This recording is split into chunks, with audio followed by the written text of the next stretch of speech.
Olá, boa noite a todos. Aqui quem vos fala é o narrador clássico.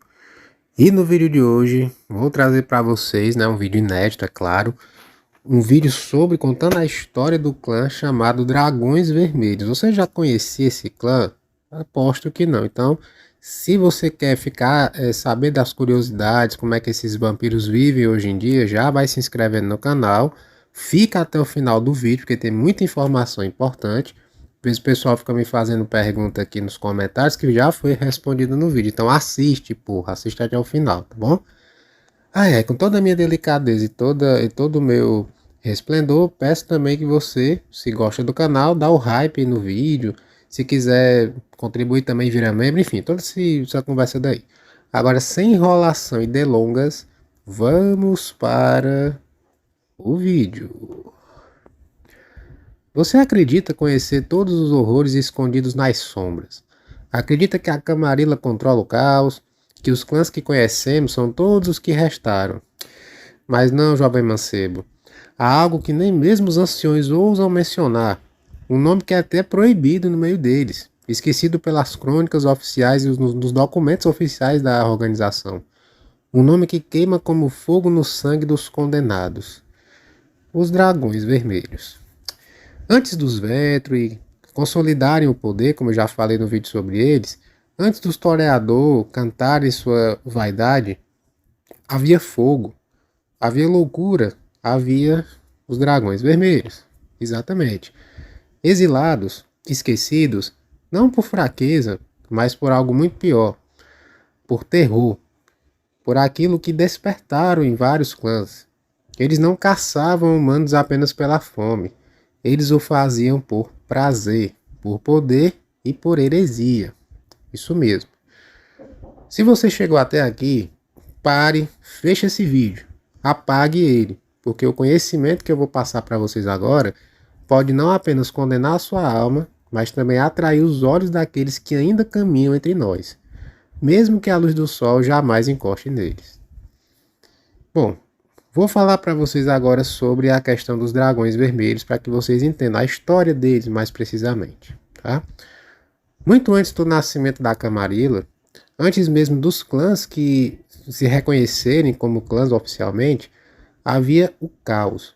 Os primeiros filhos de Caim vagavam entre as cinzas das cidades humanas que arruinaram, como eu contei na história dos vampiros. E entre eles surgiu algo que jamais deveria ter despertado. Esse clã muito esquecido. Agora falando sobre a gênese desse clã. Bom, reza a lenda, passada por sussurros entre os Nosferatos e guardada como heresia nos arquivos ocultos dos Tremere, que um dos netos de Caim, conhecido apenas como Drácon, pega-me esse nome, não aceitou a maldição da não-vida como um fardo, mas ele viu como uma espécie de dom divino. Ele acreditava ser um receptáculo do fogo sagrado, o verdadeiro herdeiro do sangue de Lúcifer, olha isso. Drácon ele se retirou para as montanhas da Armênia junto com seus seguidores, e ali eles fundaram um culto de Sangues Dracones, que significa o sangue do dragão, tá?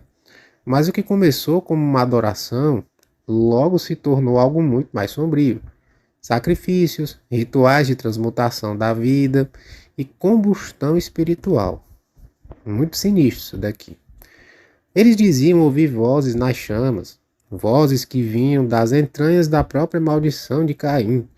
Os dragões acreditavam que o fogo, elemento que deveria destruí-los, era na verdade a linguagem original do Pai Sombrio. Eles se banhavam nas brasas, ingeriam as cinzas humanas e acreditavam que poderiam transcender a própria condição vampírica e se transformar em entidades superiores.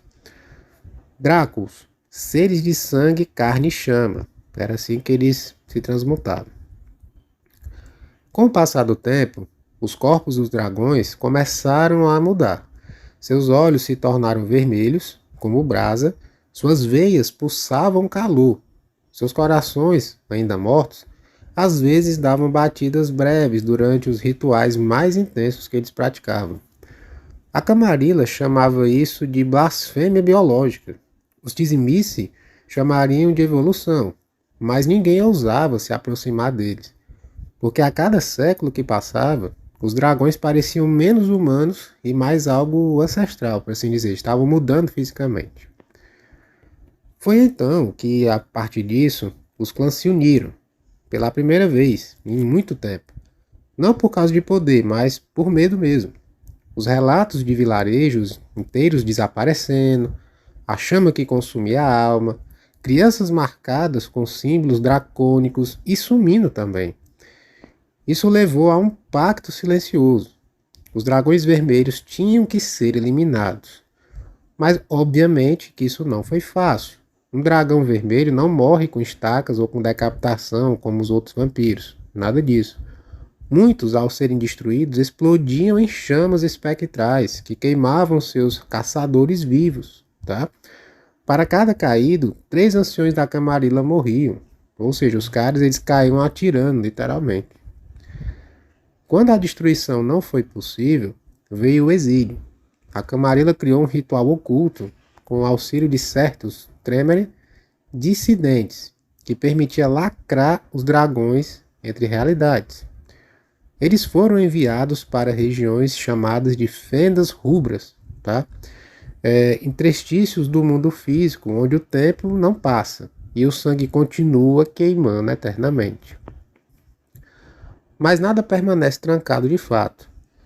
Há sinais, tá? O fogo voltou a queimar em certas ruínas, manuscritos também começaram a desaparecer dos arquivos do Vaticano, e o mais importante, há sussurros entre os clãs. Sussurros que dizem que os dragões vermelhos estão acordando, um por um, e se isso acontecer, aí o bicho vai pegar, tá? Ainda tem uma frase que o pessoal de vez em quando sussurra por aí, dizendo que se eles voltarem, a Camarilla cairá em cinzas. Ou seja, eles são tão sinistros que até a Camarilla tem medo deles. Imagina só se os caçadores inventarem de ir atrás desses vampiros. Vai todo mundo, né, de arrasta pra cima mesmo. Agora falando sobre os fundadores, né, as 7 gargantas de fogo. Os dragões vermelhos, pessoal, não foram formados. Eles emergiram. Como uma espécie de doença, tá? Como um surto de escuridão viva. Mas por trás de cada culto, há profetas, tá? E por trás deste, havia 7. 7 figuras, 7 chamas. 7 gargantas que sussurraram o fogo primordial para o mundo dos mortos. Cada fundador do clã Dragões Vermelhos era chamado de Garganta de Fogo. Acreditava-se que cada um continha em si uma faceta da verdade flamejante, um conhecimento que queimava qualquer mente mortal ou imortal também, que ousasse absorvê-lo por completo. Se você tentasse ali absorver esse conhecimento, você morria mesmo. Drácon não fundou o clã especificamente, ele fundou uma espécie de religião, tá? Acreditava que o sangue era a tinta divina com a qual os deuses escreviam o Apocalipse. Ele não se alimentava de vítimas, ele as usava como oferenda. Estima-se mais ou menos que esse vampiro tem em torno de 5.000 anos, né? Que a aparência dele seria de um rosto esquelético, sempre envolto em mantos cinzentos, né? Que seus olhos brilhavam como carvões acesos, além de ser altamente vermelhos, tá? Enfim, ele era bem esquisito. Shidra, no caso, é a mais temida entre os anciões desse clã, tá? Uma única palavra sua pode incendiar memórias, apagar nomes e reescrever a existência. Ela fala com a linguagem da perdição. Outro membro conhecido é Malek, né, que é chamado Engolidor de Estrelas. Ele tem a aparência de um homem de pele queimada e rachada, com marcas de rituais em espiral pelo corpo inteiro. Estima-se que ele tem por volta de 3.000 anos de idade. Tá? Malek era considerado um erro da criação, um vampiro que devorava a luz. O que ele via deixava de existir, inclusive ele mesmo, por vezes desaparecia e retornava com olhos que ninguém ousava encarar. Outro membro também muito conhecido desse clã se chamava Serafine, conhecida como a Chama de Sangue. Essa vampira tinha mais ou menos 2.500 anos, era uma figura feminina grávida eternamente, com ventre transparente onde o feto brilhava como fogo líquido. Olha isso. Serafine, ela acreditava que cada gota de Vitae, que era o sangue, era um embrião de um deus adormecido. Ela gerava horrores feitos de sangue puro, criaturas que viviam por minutos apenas para destruir tudo ao redor, ou seja, ela criava monstros mesmo, tá? No caso, pessoal, esse clã, ele sempre foi findado em vários aspectos, né? Todos esses vampiros que eu falei juntos, esses, né, que no caso seriam 7, além da Serafine, que eu mencionei, também tinha o vampiro Kael, não é Kalel, não é o super-nome, é Kael, né, que é o arquiteto das cinzas. Também teria o Virel Khan, né, que era o chamado Rugido de Fumaça. Também tem o Atala, que era conhecida como a Silenciosa Ardente, tá? Então esses 7 juntos, a Camarilla chamou de Apocalipse Interno. Se algum dia esses tronos forem ocupados de novo por esses vampiros, a Jarrena será apenas o começo, tá? Que seria uma espécie de apocalipse que os vampiros acreditam. Enfim, agora a questão do conflito com a Camarilla, né? O verdadeiro motivo pelo qual eles têm tanto medo. A história, pessoal, ela é escrita pelos vencedores. Mas e quando os perdedores não são derrotados? Apenas esquecidos, porque a Camarilla lutou para que esse clã fosse esquecido completamente, tá? Que nem o pessoal fez lá naquele filme Fred vs Jason, o pessoal queria esquecer o Freddy Krueger. A Camarilla fez isso aqui com os Dragões Vermelhos. A Camarilla, no caso, mãe de ordem e estrutura entre os Kindred, escondeu muita coisa, tá? Mas nenhum tão incinerante quanto o conflito que quase custou sua fundação, que é a guerra contra os Dragões Vermelhos. Por volta aí do século IX, cultos do fogo começaram a emergir por toda a Europa. Disfarçados de seitas heréticas, esses grupos eram células da fé draconiana, alimentavam-se de fé, violência e sacrifício. Enquanto os Ventri disputavam castelos e os Toreador manipulavam príncipes, os dragões cresciam debaixo da terra, construindo fortalezas vivas alimentadas por sangue queimado. Quando os primeiros rumores chegaram aos Justicares da Camarilla, muitos não acreditaram, mas uma célula Tremere, né, trouxe provas, né, com pergaminhos escritos em sangue flamejante, impossíveis de destruir, contendo os nomes de todos os líderes de cidades dominadas pelos dragões. O veredito foi unânime: extermínio absoluto, mas em segredo, para não alarmar os outros clãs, né, para não dar aos dragões o poder de se tornarem mártires aí de lendas. Né? E houve um conflito, né, ficou conhecido como a Noite das 13 Chamas, né, que foi a caçada que a Camarilla planejou contra os Dragões Vermelhos. O plano era simples: eliminar todos os altares dracônicos na mesma noite. O que a Camarilla não esperava era que os dragões estivessem já esperando isso. As 13 chamas acesas naquela noite não iluminaram a vitória. Foram os primeiros gritos de uma guerra silenciosa. O confronto final aconteceu em Coração Rubro, a fortaleza central do clã. 40 ancortes, acompanhados por 2 Justicares e um antigo Tremere, invadiram a cripta ao cair da noite. Tá? O que encontraram lá foi a própria visão do inferno. Os dragões os esperavam em um círculo. O ritual havia começado, e os próprios invasores alimentaram a magia com seu sangue. A catedral inteira se tornou um forno espiritual. Os gritos dos Justicares ecoaram por 7 dias sem parar. Foi um verdadeiro banho de sangue. Quando a Camarilla mandou reforços, Coração Rubro já havia desaparecido completamente. Não em ruínas, mas em ausência. O espaço onde a cripta existia havia sido queimado na realidade. Até hoje, quem tenta entrar naquela parte subterrânea de Viena simplesmente desaparece, tá? A pessoa vai para outra dimensão. Alguns voltam semanas depois sem os olhos, com a pele marcada por brasas invisíveis, murmurando frases em línguas mortas. E as consequências desse decreto do fogo? Bom, esse decreto ele foi escrito no século XIII, tá? E foi protocolado em Rubro, que dizia o seguinte: todos os registros relacionados ao clã Dragões Vermelhos devem ser selados sob o protocolo Tremere Alpha Q. Todo membro capturado deve ser imediatamente exilado, dimensionalmente por meios ritualísticos.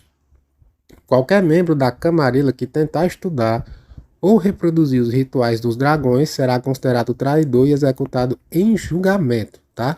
sem nenhum tipo de julgamento. O cara simplesmente ia ser eliminado. Eu tô lendo um trecho aqui que me foi cedido, tá? Para eu poder explicar para vocês do que se trata. O documento oficial completo, tá? Só mesmo do pertencente aos clãs, tá bom? Mas você pode esconder o fogo sobre a terra por um tempo. Alguns fragmentos da fé sobreviveram. Alguns membros também sobreviveram.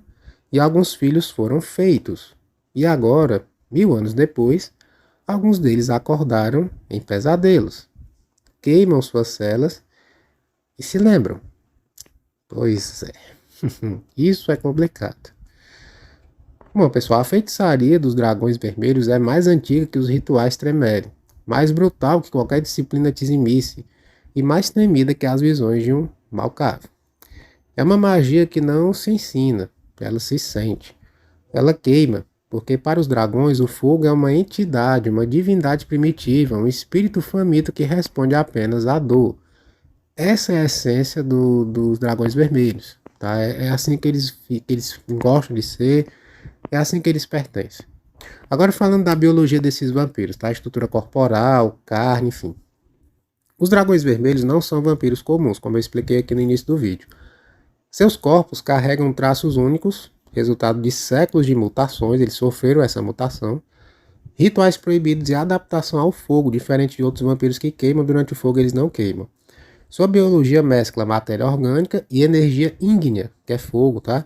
Tornando-os entidades quase híbridas entre carne e chama. Sua pele, né, no caso a epiderme dos dragões, é espessa e coriácea, semelhante a couro ressecado, tá? Porém com propriedades porofóbicas, ou seja, é resistente e praticamente imune às chamas. Externamente eles são praticamente imunes ao fogo, tá? Essa pele frequentemente exibe fissuras brilhantes, onde a luz incandescente pode ser vista pulando como sebras internas de magma, né, para vocês entenderem. O sangue, conhecido como sangue ígneo, possui coloração vermelho-rubi, translúcida, com partículas microscópicas em suspensão que lembram partículas de carvão em chamas. Essas partículas são catalisadoras de regeneração rápida, mas também responsáveis pela instabilidade térmica interna. Com relação ao sistema circulatório, o fluxo sanguíneo dos dragões é acelerado e passa por um sistema vascular parcialmente cristalizado. Vasos que parecem conter lava líquida em vez de sangue comum. Esse sistema permite uma rápida distribuição do calor vivo para o corpo inteiro. Com relação à respiração, diferente dos vampiros normais que não respiram, os dragões possuem um sistema pulmonar que funciona, tá, para alimentar seu fogo interno. Eles conseguem absorver o oxigênio de forma especial, reagindo com o plasma ígneo em suas veias, gerando calor e energia. Esses vampiros, como eu falei, são sinistros demais, tá? Com relação à energia vital deles e à mutação, tá? O fogo interno é a marca genética e sobrenatural que define esses vampiros. Não são apenas uma metáfora. Dentro deles existe um plasma ígneo, um fluido energético que mantém a vitalidade e regenera seus tecidos instantaneamente. É chamado de Pyrus eterno, tá? Esse plasma vibra em alta temperatura e é semilíquido. Em situações de estresse, né, ou de combate, o Pyrus pode vazar para a superfície da pele, causando uma aura flamejante que queima tudo que toca. É como se fosse uma combustão espontânea ali, sem consumir ele. O vampiro só consome o que está ao redor. A regeneração, né, o plasma, ele acelera a cicatrização a níveis sobre-humanos, tá? Feridas que deveriam ser fatais se fecham automaticamente em minutos. Isso também faz com que os ossos e os órgãos se remodelem, constantemente adaptando-se a danos e mutações. Ou seja, um tiro no coração não ia funcionar, estaca também não funciona e decapitação também não funciona, tá? Com relação ao metabolismo e alimentação, né, sobrevivência, eles têm o Vitae, que é o sangue vampiro comum, né?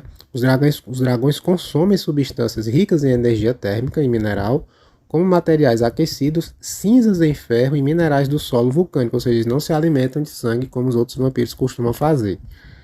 A digestão, né? O seu sistema digestivo é capaz de decompor materiais orgânicos e inorgânicos altamente combustíveis, tá? Convertendo em energia para alimentar o seu fogo interno. Com relação à questão de fome e dor, né? Quando eles estão com fome, famintos, eles não sentem apenas sede de sangue, sentem uma dor pungente, como se a chama interior estivesse se apagando. Isso os torna extremamente perigosos e imprevisíveis, tá? Com relação ao sistema nervoso, né, eles têm os sentidos aumentados, né, ao extremo, especialmente a visão térmica. Eles podem enxergar variações de calor a grandes distâncias, identificando fontes de sangue e também de fogo, porque eles também podem consumir o sangue, mas preferem consumir o fogo.